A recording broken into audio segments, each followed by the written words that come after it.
Vasudevaya.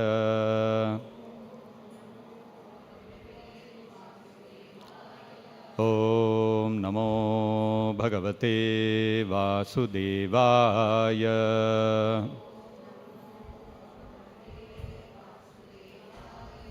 Reading from Srimad-Bhagavad-Gita, Chapter 3, Karma Yoga, text number 2.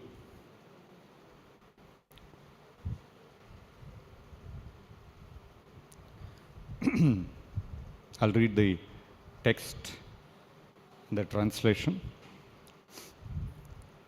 Vyamishreneva vakyena buddhim mohayasiva me tadekam vada nischitya yena shreyohamapnuyam.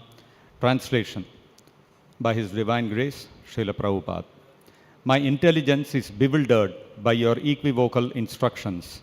Therefore, please tell me decisively what is most beneficial for me. Purport by Srila Prabhupada. In the previous chapter, as a prelude to the Bhagavad Gita, many different paths were explained, such as Sankhya Yoga, Buddhi Yoga, control of the senses by intelligence, work without fruitive desire, and the position of the neophyte. This was all presented unsystematically. A more organized outline of the path would be necessary for action and understanding. Arjuna, therefore, wanted to clear up these apparently confusing matters so that any common man could accept them without misinterpretation. Although Krishna had no intention of confusing Arjuna by any jugglery of words, Arjuna could not follow the process of Krishna consciousness, either by inertia or active service. In other words, by his questions, he is clearing the path of Krishna consciousness for all students who seriously want to understand the mystery of the Bhagavad Gita. Thus ends the Bhaktivedanta purport. Om Ajnana Timirandhasya Jnananjana Shalakaya Chakshurunmilitam Yena Tasmai Shri Gurave Namaha. Namavom Vishnu Padaya Krishna Presthaya Bhutale Srimate Bhaktivedanta Swaminiti Namine. Namaste Saraswate Deve Gauravani Pracharine Nirvishesha Shunyavadi Paschatya Deshatarine Jaya Shri Krishna Chaitanya Prabhu Nityananda Shri Advaita Gadadhara Shri Vasadi Gaura Bhakta Vrinda Hare Krishna Krishna Krishna Hare Hare Hare Rama Rama Rama Hare Hare. Mukam karoti vachalam pangam langhayate girim yat kripatamaham mande Shri Gurum Deenataranam.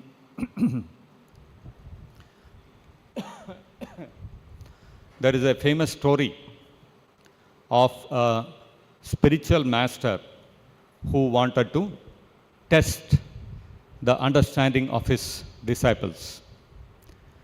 Many of you would have heard this story. The story goes that there was this guru, spiritual master. He had his disciples, maybe 20, 30, 50 or 100 of them. And for many years, they had been under the tutelage of this guru. Finally, one day, the guru wanted to test whether his disciples have understood what he has been teaching, the essence of whatever he has been teaching. He thought, let me test them. And those days, there was no NEET, there was no entrance test and all these kind of things. It was a practical test. So the guru brought a bunch of bananas and he gave one banana to each of his disciples. And he told them, you have to go to a secluded place and eat this banana. This is a special banana, some mantras and all I have done. You have to go and eat this in a secluded place without anybody seeing you. Absolutely no one should see you, not even an animal, a bird or a human being. So like that you have to eat and come. So all of the disciples, they all became very happy. Oh, special banana, something really powerful Guru is giving. So they all took the banana and went in different directions. They cannot even be together because nobody should see them eating the banana. And they all went, and as some time passed, after some time, slowly, one by one, the disciples started coming back to the Gurukula. And the Guru started asking each of them as they come, could you eat without anybody seeing? And the disciple would say, yes, I managed to eat it without anybody seeing. And the Guru would ask them, how did you do it? I went to a haystack, and then I went into the haystack, covered all the hay and ate it. Another disciple came, he asked him, how did you manage? He said, I went into one house and told all the members to go out. I went into the innermost room, closed all the doors, windows, made it pitch dark. And in that pitch dark thing, I ate the banana. So nobody saw me. So like this, one by one disciple after another is coming, everybody is coming. Everybody is telling how he managed to eat it, and all of them were very happy. We all managed to do it. And all the disciples came back, but one disciple was missing.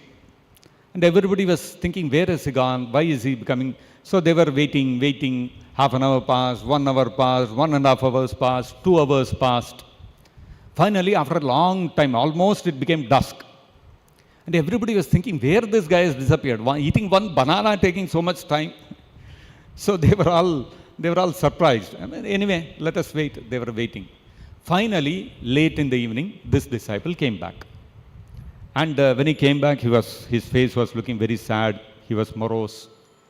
And so, Shri Krishna, Rukmini, Satyabhama ki jai. So the spiritual master asked him, what happened? He said, he showed the banana to his spiritual master and he said, I could not eat it. So the spiritual master said, why? What happened? And all the disciples also started asking, hey, what happened? I went in one haystack, you could have gone there. Another is saying, no, I went into one house and locked myself. We couldn't find any house in the village. Another is telling, I went underneath a big pot and covered myself with the pot and ate. You couldn't find something like that. Everybody was asking him, I did like this, why you couldn't do this? And this man was silent. Finally, the spiritual master said, okay, all of you cool down. So he asked, you tell, why you could not find a place where you could in a secluded place without anybody seeing you could eat. Everybody else did it. Why you could not do it? Then the disciple said, I could not find any place where the Paramatma is not there, where Super Soul is not there. Wherever I went, Super Soul is accompanying me. So I could not find any place where I could be fully alone and nobody else could see. So I could not eat the banana. Then the spiritual master became very happy and he embraced him. And he said, you are the person who has completely understood my teachings. And like that. Many of you would have heard this story, isn't it? Now the interesting thing in this story, whether true or real, whether it is true or it is a fictional story, either way, only one disciple out of all that 40, 50 or 100 disciples understood what the spiritual master had taught. Although the spiritual master was teaching all of them equally, he did not differentiate this one disciple alone, special class, tuition, and give him a separate treatment, teach him something which others did not know. No, all of them were in the same class, they were all taught the same thing, but only one person actually understood what the spiritual master was teaching. Why? So many people could not understand, only one person could understand, although the spiritual master was teaching the same thing to everyone. So, in a similar way here, Arjuna, Krishna has taught him. In the second chapter, Krishna gave so many instructions to Arjuna. But Arjuna is saying, Vyamishreneva vakyena buddhim mohayasiveya. I'm getting confused. What you are teaching me, I'm not able to understand. Why? It's not that Arjuna is ignorant. Arjuna knows very well that for the common mass of people to follow what Krishna is saying is not easy, very tough. They'll get confused. They'll misunderstand. They'll misinterpret. So Arjuna wants to clarify. And so therefore, Arjuna is asking questions to Krishna. This is very, very important. There are two aspects to this.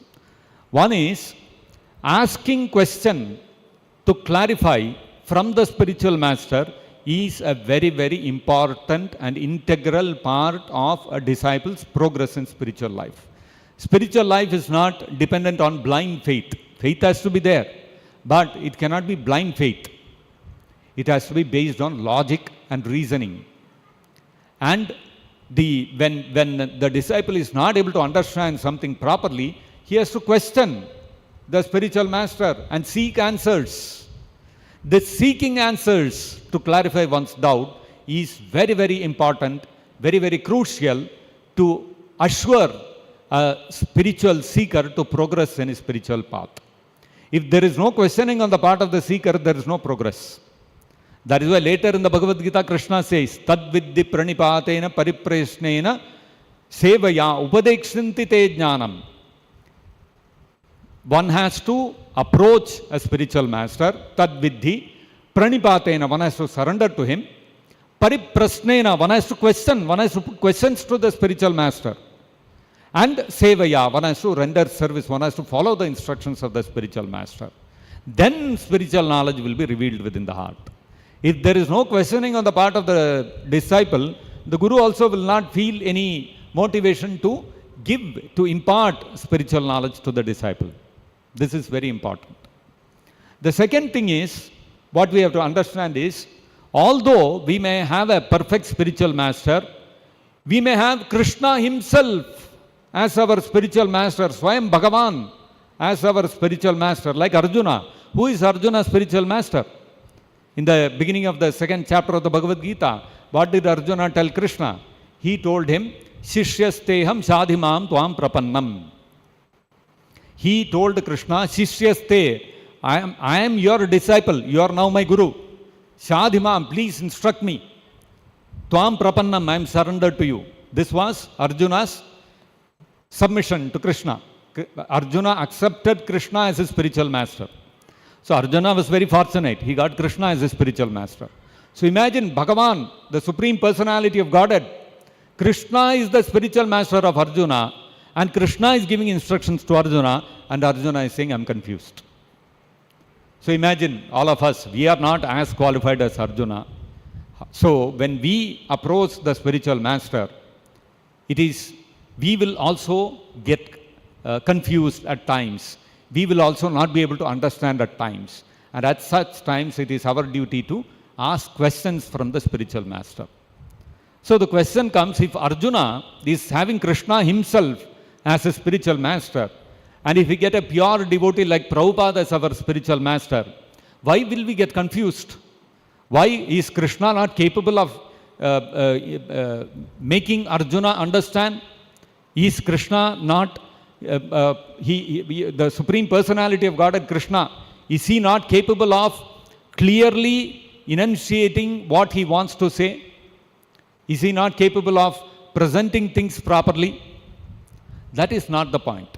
The fact is, Maya Mugdha Jivera Nahi Swataha Krishna Jnana. The Chaitanya Charitamrita states, Krishna is all pervading. Like that disciple told, he went everywhere he went to eat the banana, he found that Krishna is there, the Paramatma is there. There is no place where Paramatma is not there. The Brahma Samhita also says, Andantarastam Paramanu Chayantarastam Govindamadi Purusham Tamaham Bhajami.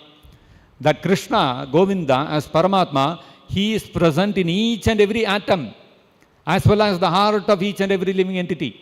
So he is all pervading, as Paramatma is all pervading, Super Soul is all pervading. Not only is Super Soul all pervading, Maya, his material energy, his deluding energy, Krishna's deluding energy, that is also all pervading.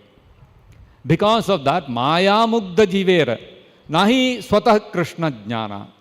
And because we are all conditioned living entities who are under the influence of Maya, we are not liberated souls. We are not pure devotees. So therefore, we are conditioned, means we are conditioned by the three modes of material nature. We are under the control, we are under the influence of the Maya energy, the illusory potency of Krishna. So this illusory potency of Krishna is also all pervading. It's there everywhere. Now when we are not fully surrendered to Krishna, our eyes are covered by ignorance, by this Maya energy. And therefore, Atayeva Krishna Kripaya Jivera Veda Purana Karila. Krishna taking compassion upon the living entities, seeing that everywhere, wherever the jivas are there, they are all covered by Maya, Maya Mugdha Jivera. So the jivas, all of us are, our eyes are blinded by Maya, by the illusory potency of Krishna. Just like all those other disciples of the Guru, they could not understand that the Paramatma is everywhere. They were blinded by Maya. Whereas that one disciple, he understood that Paramatma is everywhere. So Maya Mugdha Jivera, 99.99% of the people, their eyes are covered by Maya. And so therefore, they cannot understand Krishna. And Krishna taking compassion upon the living entity, thinking that their eyes are all blinded by Maya, he has given us the Vedas and the Puranas so that our eyes can be opened. But although Krishna has given the Vedas and Puranas, still we fail to understand them. We misunderstand them. We read the Vedas and Puranas, and what conclusion do we draw? Lord Shiva is supreme, Lord Ganesha is supreme, the Devatas are supreme, Krishna is also one of the Devatas, Krishna is also one of the Avataras. So like this we misunderstand. So therefore what Krishna does? Krishna comes personally and Krishna gives the Bhagavad-Gita. Krishna has spoken the Bhagavad-Gita. The Bhagavad-Gita is the essence of the entire Vedic scriptures. Whatever you want to understand from the Vedas, it is there in the Bhagavad-Gita. But we read the Bhagavad-Gita and we misunderstand that also. We think that from the Bhagavad-Gita, what is it that we have to learn? Brahman is supreme. Whereas Krishna is saying in the Bhagavad-Gita, Brahmano hi pratishtaham. Krishna is the source of Brahman also. But we think, no, Brahman is supreme, Krishna has come from Brahman. Our understanding becomes ulta, the opposite of what Krishna is teaching. So you see how it is so tough to understand the real essence of the scriptures and our real position and the real position of Krishna. So therefore, what is required is we have to approach a pure devotee like Srila Prabhupada, who is coming in the Guru Shishya Parampara. Unless we accept a Guru in the Guru Shishya Parampara stemming from Krishna, we will misunderstand, we will misinterpret, we will not come to the right conclusion of the Vedic scriptures. So therefore, why? Because we are all under the influence of Maya. And so therefore we are blinded, we can't see. Therefore, it is essential that we have to approach a pure devotee in the disciplic succession, Guru Shishya Parampara. And when we hear from such a Guru, then what will happen? Then we will be able to understand the Bhagavad Gita properly. We will be able to understand the essence of the Vedas properly. That is the example being set by Arjuna here. And that is why Arjuna accepted Krishna as his spiritual master. In that battlefield of Kurukshetra, so many people were there who are much older to Krishna. There was Dronacharya, who was a great Brahmana, great learned person, Vedic scholar. There was Kripacharya, another great learned elder Brahmana. He could have approached him. He could have approached Bhishma Deva, his own grandfather. Arjuna did not go to any of them. Arjuna went to Krishna. Although, if you see from material perspective, Krishna is far junior to all of them. But Arjuna knew that out of all the people who are present there, Krishna is the person who is the most eminent personality. Why? Because Krishna is the supreme personality of Godhead. He is Swayam Bhagavan. All others are they are created by Krishna, and they are part and parcel of Krishna. They can never become equal to Krishna. This Arjuna knew. Therefore, he approached Krishna. Now, we are not fortunate enough like Arjuna to have Krishna in front of us and to be able to accept him, Krishna, directly as our spiritual master. So what Krishna does? Krishna is very merciful. He understands our position. He knows our position better than us. Therefore, Krishna has sent Srila Prabhupada as a spiritual master. If you look at the introduction to the Bhagavad Gita, at the end of the introduction to the Bhagavad Gita, Prabhupada gives the list of the Guru Shishya Parampara. Prabhupada is the 32nd in that line, in that unbroken chain of Guru Shishya Parampara. And Prabhupada's spiritual master is Srila Bhakti Siddhanta Saraswati Thakur. his spiritual master is Srila Gaur Kishore Das Babaji Maharaj, his spiritual master is Srila Bhaktivinoda Thakur, and whose spiritual master is Srila Jagannath Das Babaji Maharaj. And like this, you can trace that unbroken chain of Guru Shishya Parampara directly back to Krishna. And when we receive the knowledge of the Bhagavad Gita and the Puranas and the Vedas and the Vedanta Sutras from a person who is part of that Guru Shishya Parampara, unbroken chain, stemming from Krishna, what happens? We can understand that same transcendental knowledge in the way Arjuna understood it. In the way Krishna wanted Arjuna to understand it, the same way we can understand it. See, whenever somebody says anything, we can give any spin to it and understand it in whatever we want.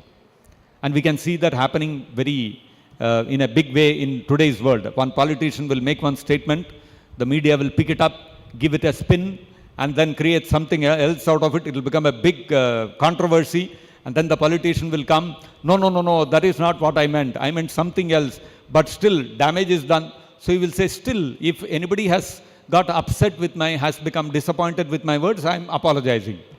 And they will settle it like that. Sometimes what will happen is, the media will report what he is saying correctly, then he realizes, oh, what I said is wrong. Then he will go and give another twist to it.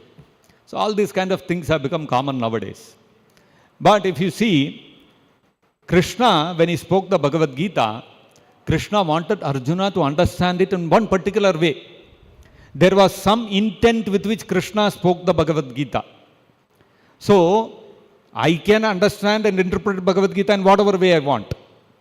But then, that is not the real purpose of the Bhagavad Gita. It will not be effective. The effect that Krishna wanted Arjuna to get by hearing the Bhagavad Gita, that we will not be able to get.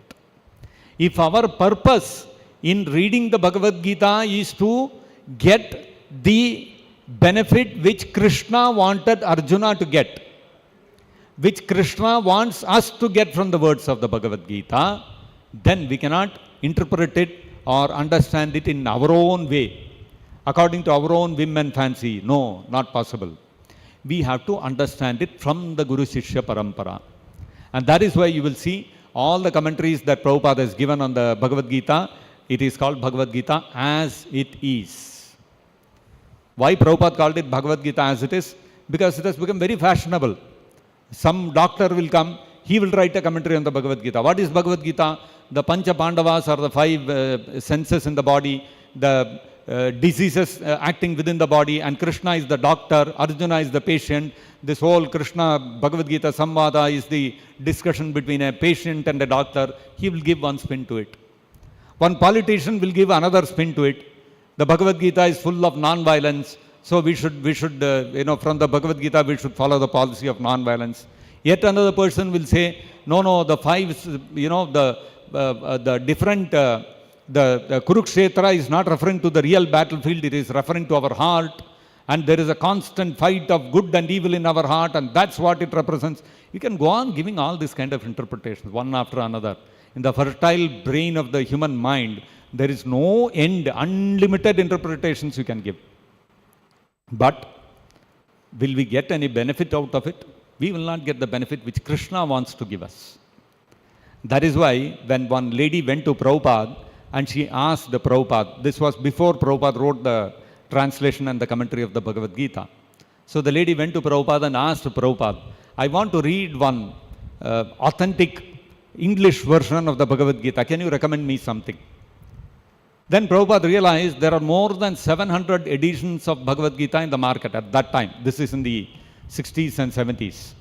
Now, of course, there must be much more. So, Prabhupada realized that there were more than 700 editions of Gita in English already at that time, but not even one of them was authentic. And so, therefore, Prabhupada decided that he had to write a proper explanation for the Bhagavad Gita, and therefore he called it Bhagavad Gita as it is. In its original way, without any interpretation, without adding anything, without deleting anything, as it is, the way Krishna gave it to Arjuna, in that same way, Prabhupada has given it to us. And so therefore, if we accept Prabhupada as our Guru, as our spiritual master, and we study the Bhagavad Gita and the Vedic scriptures under his guidance, then we will be able to understand the real essence of the Vedic scriptures. Just like that one disciple who understood that the banana cannot be eaten. Otherwise, we will be like the rest of them. We will all go on eating our bananas and we will not understand what is the real meaning of the Vedic scriptures, of the Bhagavad Gita and other Vedic scriptures. So therefore, we have to be very, very careful from which source we understand the Bhagavad Gita, so that we get the true meaning of what Krishna is explaining to us in the Bhagavad Gita. So I'll stop here. Srimad-Bhagavad-Gita ki jai, Jagat Guru Srila Prabhupada ki jai, Nitai Gaur Premanande Hari Hari Bol. Kirtan please.